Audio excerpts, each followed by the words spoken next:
স্বজনদের আহাজারিতে ভারী হয়ে উঠেছে গাইবান্ধা সদর থানার পরিবেশ। বোবা কান্নায় অনেকে কথা হারিয়ে ফেলেছে। একমাত্র স্বজনকে হারিয়ে দিশেহারা পরিবারটি। ঘটনাটি গাইবান্ধা সদর উপজেলার মাঝিপাড়ার গুচ্ছ গ্রামে গত 7 মার্চ বিকেলে স্থানীয় মাদকসেবী নূর মিয়ার ছুরির আঘাতে খুন হন নির্মাণ শ্রমিক নজরুল ইসলাম। স্থানীয়রা জানায়, নূর মিয়া দীর্ঘদিন থেকে মাদক সেবন করে আসছিলেন। শ্রমিক নজরুল মাদক সেবনে নূর মিয়াকে একাধিকবার বাধা দেয়। এরই জের ধরে নির্মাণ শ্রমিকের স্ত্রীর সঙ্গে খারাপ ব্যবহার করেন ওই মাদকসেবী। এ নিয়ে প্রতিবাদ করতে গেলে নজরুলকে ধারালো ছুরি দিয়ে পেটে আঘাত করে ওই মাদকসেবী।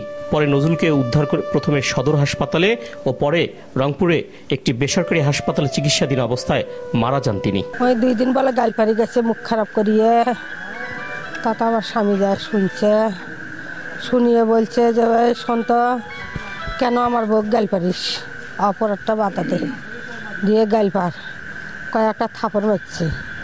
মারার পর ওই পেঁচটাকে চাকু বাই করে মারিয়ে দিচ্ছে। আমার বাবা মারছে কলেজ পাড়া মাঝিপাড়া গুচ্ছ গ্রামের এক ছেলে, নাম হলো লুজলাম, বাবার নাম হলো সুটকু। ধারালো একটা চাকু দিয়ে বরাবর আমার বাবার পেটের ছুরি ভেতর এবার থেকে ও পার করে দিছে।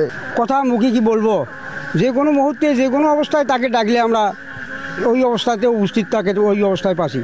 এই ভালো লোক আর জীবনে বোধহয় আর ওই সংগঠন আমরা পাবো না। খবর পেয়ে সদর থানা পুলিশ অভিযান চালিয়ে ঘটনাস্থলে জড়িত সন্দেহে একজনকে আটক করে। আরও আসামিদের গ্রেপ্তারে অভিযান চলছে বলে জানান সদর থানার অফিসার ইনচার্জ।